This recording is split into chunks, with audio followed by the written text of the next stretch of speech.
Salut les amis, bienvenue sur la chaîne Jean le Carton. Aujourd'hui j'ai 3 jeux à vous présenter, dont 2 qui sont assez gros, donc on se dépêche, on commence maintenant. Let's go baby.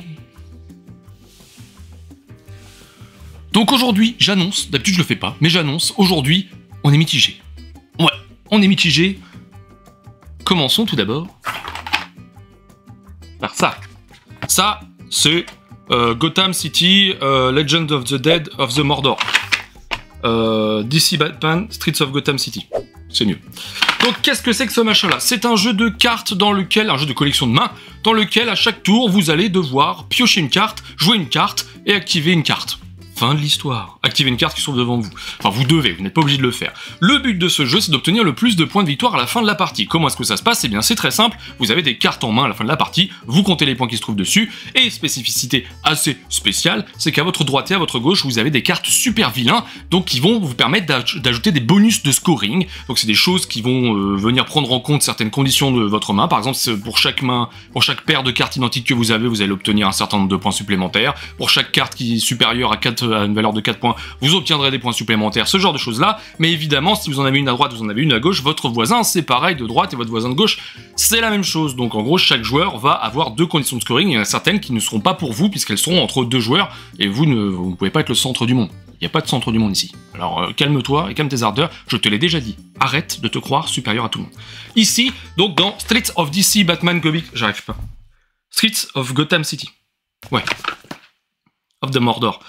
Street of Gotham City, c'est l'idée, c'est qu'en gros vous êtes un vilain et vous organisez, voilà, les cases et machin. Bon, clairement c'est juste des cartes avec des personnages, des vilains de l'univers de Batman, et voilà, vous allez jouer. Donc, le jeu, ça prend très bien. Vous piochez, très bien, vous avez des cartes en main, vous les jouez, et parmi toutes les cartes que vous avez jouées auparavant, ou même celles que vous venez de jouer maintenant, vous allez pouvoir les activer. Qu'est-ce que ça signifie? Eh bien, vous allez pouvoir avoir des effets du type je vais regarder ce que mon adversaire a dans la main. Je vais pouvoir faire défausser une carte de mon adversaire et pouvoir rejouer. Je vais pouvoir activer plusieurs de mes cartes en même temps ou toutes mes cartes suivant certaines conditions. Parce qu'il y a des bonus avec ces cartes. Si vous réussissez à avoir les 2 cartes qui s'associent bien, eh bien, vous allez avoir une action bonus qui va aller avec l'activation de la carte. Par exemple, alors je sais plus quel type de carte il y a, mais elles ont des numéros un petit peu comme dans Love Letter. Vous avez un guetteur par exemple qui s'associe, alors je vais peut-être dire n'importe quoi, mais avec une brute, et bien si vous avez les 2 sur la table, et bien le guetteur aura un premier effet qui est du genre va regarder la carte de ton adversaire, et puis ou échange ta carte avec celle de ton adversaire, et puis si tu as l'effet bonus, et bien tu peux échanger ta carte avec une carte de ton adversaire, mais que tu vas choisir parmi 2. Bah, je sais pas si je suis très clair, mais en gros l'idée c'est un petit peu ça. Et en parallèle de ça, vous avez aussi des cartes, donc ça ce sont pour les cartes sbires, vous avez des cartes complices, ce sont en gros des gros vilains de l'univers de DC, et ces cartes elles sont censées être plus puissantes, voilà, si vous les posez, elles sont censées être plus puissantes. Par contre, si vous les conservez en main, eh bien vous allez avoir un problème, parce qu'elles vous font perdre 5 points, et vous n'avez pas envie que ça arrive à la fin de la partie, voilà.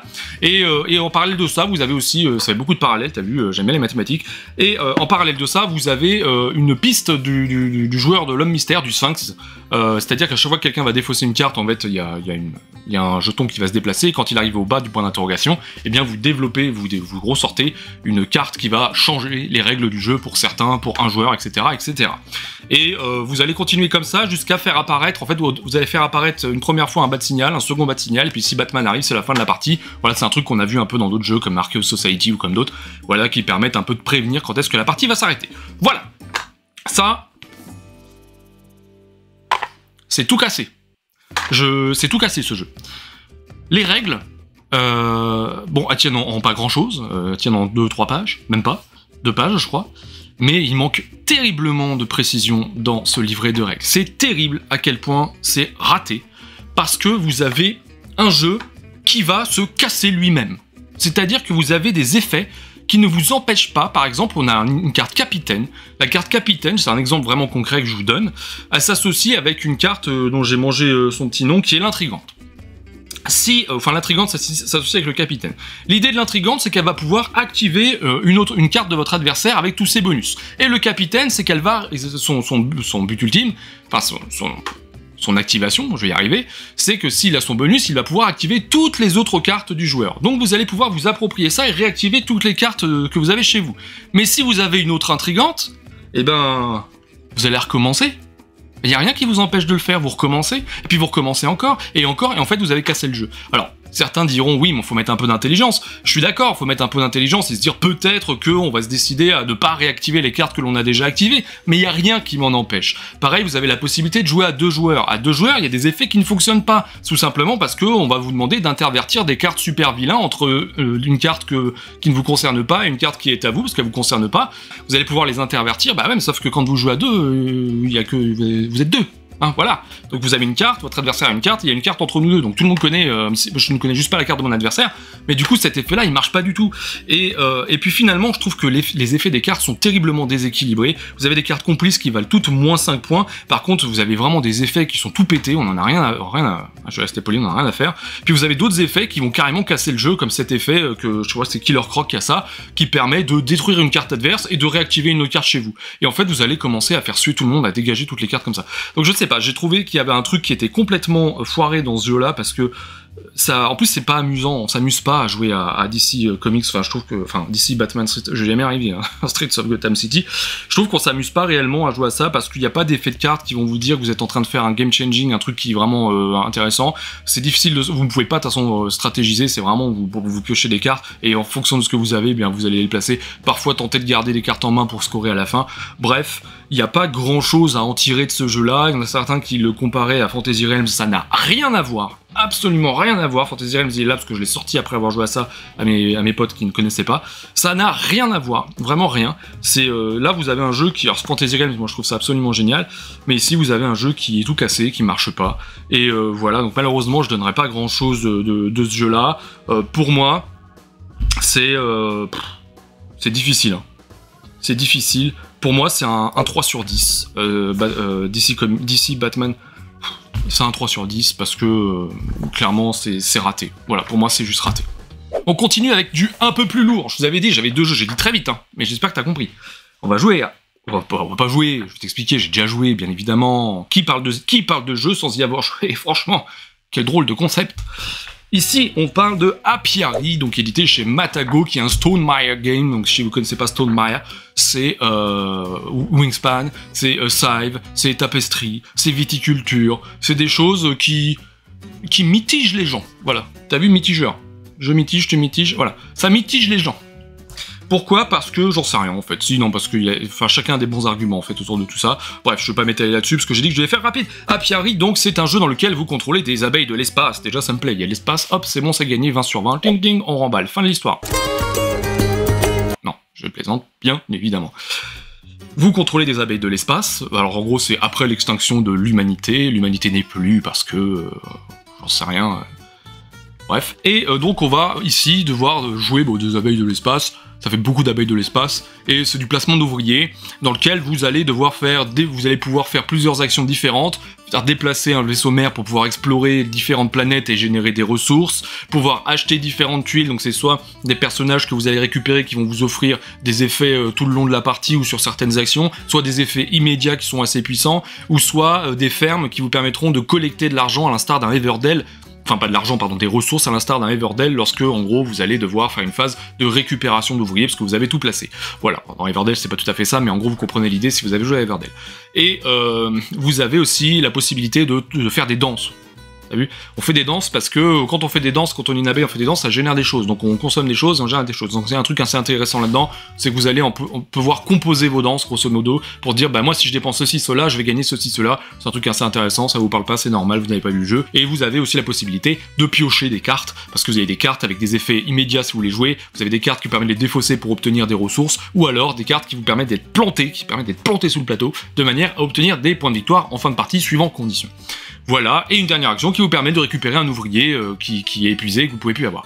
Donc le système fonctionne autour d'un système que j'avais connu, je l'avais connu dans Teotihuacan, ce système où vous avez de la force des ouvriers. Dans Teotihuacan, c'était exploité différemment, et vous avez ce système qui fait que, au fur et à mesure que vous allez utiliser et récupérer les ouvriers, vous allez les augmenter de force de 1 à 4. Lorsque vous devez le récupérer et qu'il arrive à 4, et bien c'est fichu, enfin c'est pas fichu, en gros vous hibernez. Donc vous placez un petit jeton, vous allez avoir une condition, un bonus, en gros, que vous allez récupérer immédiatement, et c'est quelque chose qui va s'inscrire dans la fin de la partie, parce que si vous remplissez toutes les alvéoles d'hibernation, avec vos petits jetons, eh bien la partie s'arrête, ou si vous avez placé tous vos petits jetons, la partie s'arrête, voilà.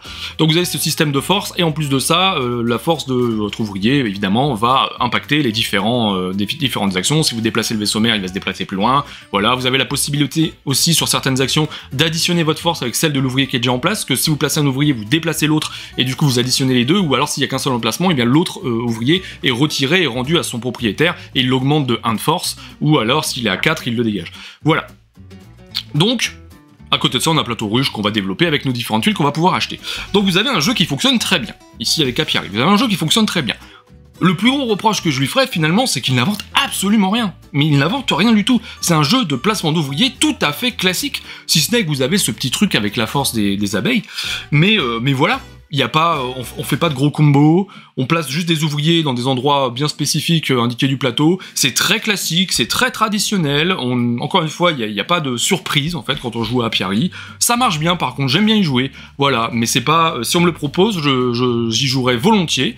C'est un jeu qui est facile à sortir, ça peut durer très rapide, ça peut être très rapide parce que il y a quand même un système de course derrière ça, parce qu'à chaque fois que vous allez récupérer des ouvriers qui sont le niveau 4, donc vous allez les mettre épuisés sur le côté, et bien vous allez placer vos jetons d'hibernation, mais si tout le monde a placé ses jetons d'hibernation, et bien la partie s'arrête. Donc si jamais si quelqu'un essaie de rusher la partie de cette manière-là, c'est tout à fait possible. Et moi pour mes parties, j'ai fait des parties 2 joueurs, j'ai fait des parties 3 joueurs. À 2 joueurs, en moins d'1 heure, vous pouvez avoir terminé. À 3 joueurs, 1h20, 1h30, voilà, c'est réglé, voire moins. Hein, ça dépend vraiment de la gestion des différentes abeilles. Voilà, donc on a un jeu qui est sympathique, un jeu qui... Voilà. C'est difficile parce que je l'aime bien, mais finalement c'est assez ok.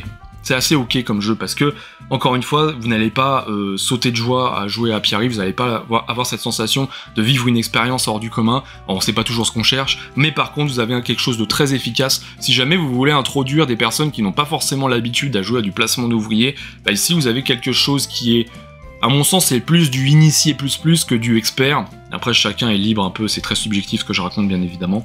Mais ici, vous avez donc une proposition qui vous permettra d'introduire des personnes au placement d'ouvriers. C'est pas compliqué. Il y a du placement de tuiles un petit peu, voilà, qui marche bien, mais qui est pas compliqué non plus, voilà. Donc pour moi, Apiari, c'est un 6,5 sur 10, parce que c'est pas transcendant, c'est sympa, le matos c'est cool, ça s'arrête là. Et on termine avec, je suis un petit peu en retard, mais c'est pas grave, on aime bien jouer à des choses qui sont sorties, on joue à...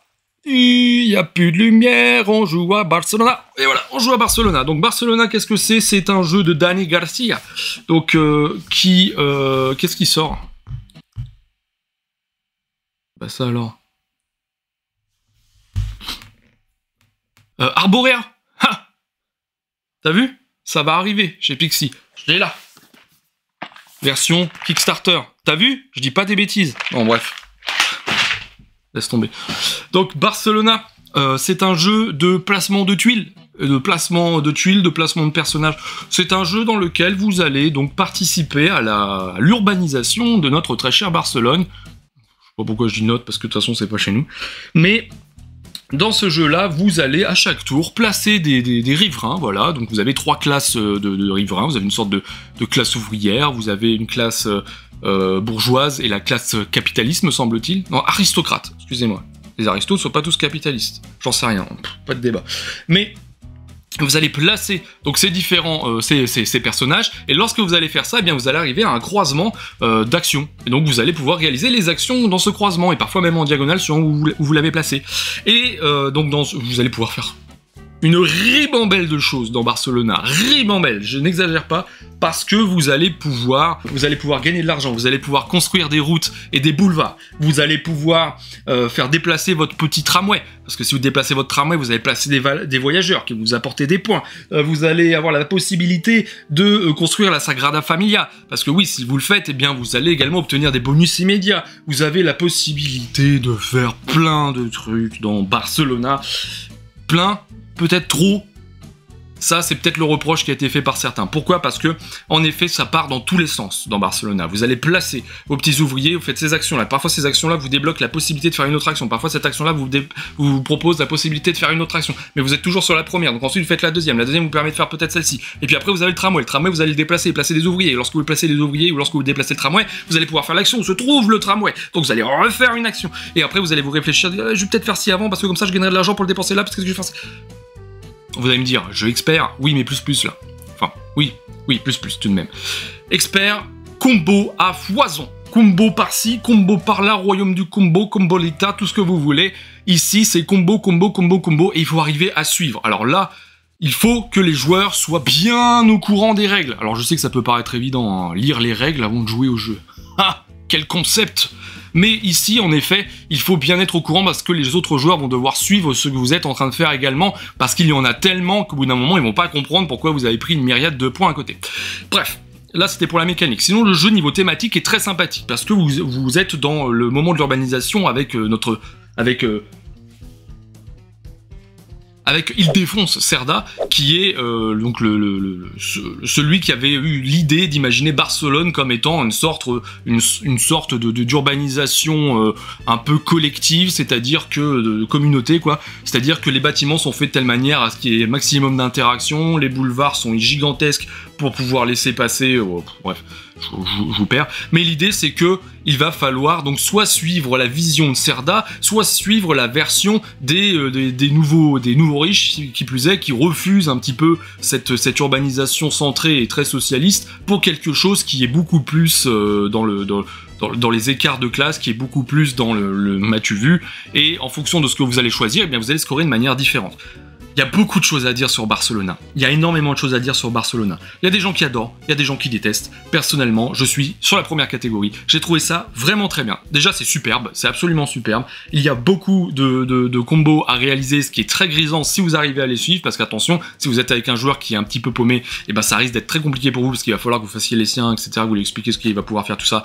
Donc, ça c'est quand même quelque chose, c'est pas un jeu qui est accessible, voilà, ce que je veux vous dire c'est que c'est pas forcément accessible, il faut vraiment prendre la mesure de ce que va vous proposer Barcelona, afin que vous puissiez vraiment en prendre, tirer du plaisir, parce que, encore une fois, c'est beaucoup de choses que vous allez réaliser par tour.